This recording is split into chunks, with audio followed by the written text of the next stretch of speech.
Hello, everyone, and welcome back to the second part of Session 20. Cutting back to Calaria, your bugbear hostage begins to regain consciousness. You damn vermin. Brave but weightless words from someone who's tied up. Time for you to start talking about why you and your little crew attacked us. That attack was very well coordinated and very well timed. The bugbear chief goes silent, almost like an act of defiance. I won't ask nicely again. Start answering me and speak the words I want to hear. Behind the bugbear's eyeballs, you see faint, shimmering light appear and quickly start to increase in brightness. It becomes so bright that it envelopes the bugbear's head, soon his entire body. Once the light clears, you see the bugbear slumped on the ground, his head having exploded from the light. Holy Mother of Gods, what the... I feel too exposed out here. Calaria tries her best to track down Alexandra and her mother. Leia, roll a survival check, please. That's 24 total, Donald. Excellent roll. Navigating and following tracks is something you are all too familiar with. You've done so numerous times. You're soon following the trail, reaching the entrance of a cave that looks extremely uninviting. The horses and cart are close to one of the nearby trees. I'll go and check on the horses and make sure they aren't injured. The horses seem to be calming down after that frightening ambush earlier. There is only one visible wound you can see on one of the horses' necks. I've been saving this trick for a very long time. I will gently set my hand on the horse's neck and cast Cure Wounds. The wound seems to heal almost instantly as vitality is restored to the horse. Calaria, are you heading into the cave? Stealthily. Yes. That's 22 for stealth. Very well done. Returning to Alexandra and Camarir, you head in the direction of the other door. Are we continuing on quietly, Alexandra? Definitely, just in case. Can't be too careful. I'll roll stealth. That's a 7. I still have bardic inspiration. That makes 11 total. I rolled 18 total. Alexandra, roll an Arcana check, if you please. In total, Donald, that's 21. Alexandra, you can almost taste the essence of divine magic emanating from behind this door. Does it feel familiar to the divine magic my sister emanated back in the sewers? Similar in the fact that this is celestial magic, but you don't know who is emanating it. Keep your guard up, Camarir. Divine magic is radiating from behind the door. Understood. How do you want to play this? Kick open the door and start blasting spells should the need arise. If Bronson is in there being held against his will, you can always use that silver tongue of yours. With a concise nod, Camarir attempts to kick the door open. I will need a strength check, please. That's a dirty 20, Donald. Holy smokes.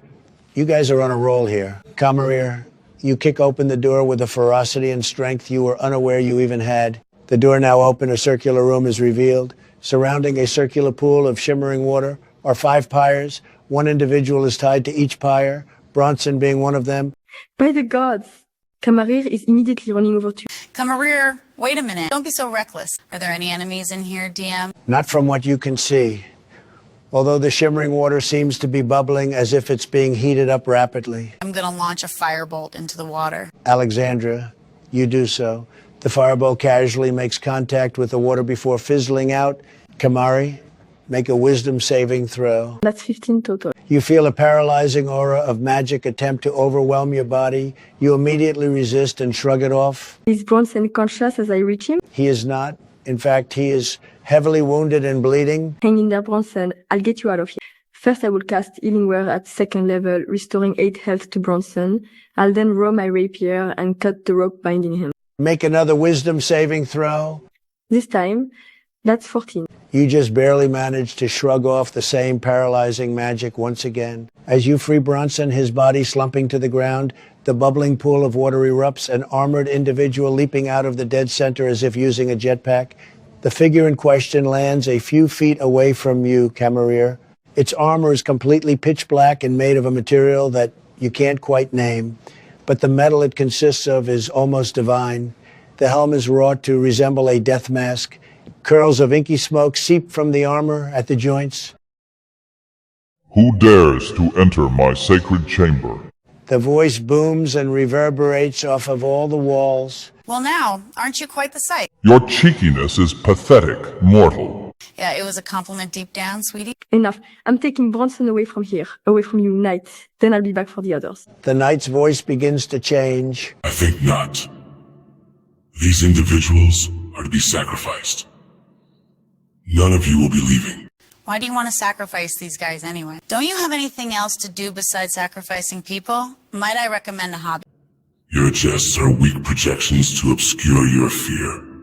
Mortal. I was being serious as to asking for the reason for these sacrifices. And if you think I'm afraid of you, think again. Camarir is trying to carry Bronson towards the exit. You will soon find out, as 2 extra sacrifices will be most exceptional. I need everyone to roll initiative. That's 16 for me. I got a 14 total. And the knight rolled 15. Alexandra, you're 15 feet away from it. What are you doing? Alexandra puts distance between herself and the Ebony Knight, launching a multicolored stream of flames, striking it square in the chest, dealing psychic damage. That attack merely tickles. The knight lunges in your direction, Camarir, glaive drawn, necrotic energy enveloping it. That's 3 successful hits against you, including a natural 20. Holy shit. Camarir is on 3 hit points. Camarir, make a constitution saving throw. Damn, only a 5. DM. Camarir, you're pushed 10 feet away and knocked prone. Holy gods. Camarir is getting back up, drinking a greater healing potion, ensuring that no one else but the knight is in the vicinity. She will launch a fireball spell. The knight is absolutely bombarded by the spell. Now the party is really getting started. Allow me to make things a little hotter in here. Alexandra converts her remaining sorcery points to a level 4 spell slot, launching her own fireball at the Ebony Bastard, the eruption intense, and there's plenty more what that came from Big Guy. The knight springs forth towards you, Alexandra, glaive slicing in your direction. That's only 1 hit against you. Even still, you get inflicted heavily with necrotic damage. I don't think so. Alexandra resists necrotic damage, therefore she takes only half, one of the perks of being an ASMR. I stand corrected. Thank you for reminding me, Eliza. Also, I need Alexandra to make a constitution saving throw. No problem, Donald. That's a 14 for my roll. You succeed the roll. Camarir will drink another healing potion, wielding her shield. She then casts one of her new spells, trying to influence and inflict fear into the knight's mind. She manages to tap into the nightmares of the Ebony Knight and creates an illusory manifestation of its deepest fears, visible only to it. What is this manifestation? No. Not again. I can't go through this again. At this point, Caloria comes running in. Roll for initiative. Leia, That's 19. Donald. you're up now, Leia. Immediately scanning and assessing the situation, Calaria draws her longbow, firing 2 arrows at the daunting armored individual. 1 miss and a natural 20. Launching an arrow at a weak spot in its armor, Calaria closes the gap. The creature also needs to make a strength saving throw. That's a natural 1 for its save. The creature is now disarmed of its glaive. Alexandra attempts to launch a firebolt at the Ebony Knight, missing by a whisker. The Ebony Knight tries to go for you again, Alexandra, with disadvantage because it's frightened. Once again, that's only 1 hit that connects. The knight also failed its second saving throw against Camarir's spell. The knight gets assaulted once again with a huge amount of psychic damage. Camarir, how do you want to do this? All of the nightmares and psychic damage completely overwhelm the knight, bringing it to its knees. It clutches its head in severe pain before, simply dropping down dead onto its back. Dear gods, Camarir, you practically ravaged its mind. Amazing to see. What are you doing here, Calaria? You're meant to be with our new prisoner. Drop it, Alexandra. Camarir holds Bronson close, checking his pulse. Come on, Bronson. Please wake up. Our new prisoner is no more, Alexandra. Calaria kneels beside Bronson and her mother. What happened, Mother? Let me look Bronson over. Roll a medicine or nature check. In total, that is 19, Donald. Bronson is stable but seems to be in some sort of induced sleep-like coma. Camarir explains what happened. Alexandra checks on the other individuals that are restrained. The others seem to be either sleeping or just unresponsive. Whatever that knight did, it seems pretty effective. Well, that's not much help. Let's take a look around and see if we can find anything that will help. After ensuring that Bronson is steady, I'll gently set him down, giving bardic inspiration to whoever wants to investigate. I'll be searching the place too, of course, but I want to make sure we don't miss anything. I have a high investigation bonus, so I'll gladly take some bardic inspiration. My perception bonus is very high, so I most likely won't need bardic inspiration.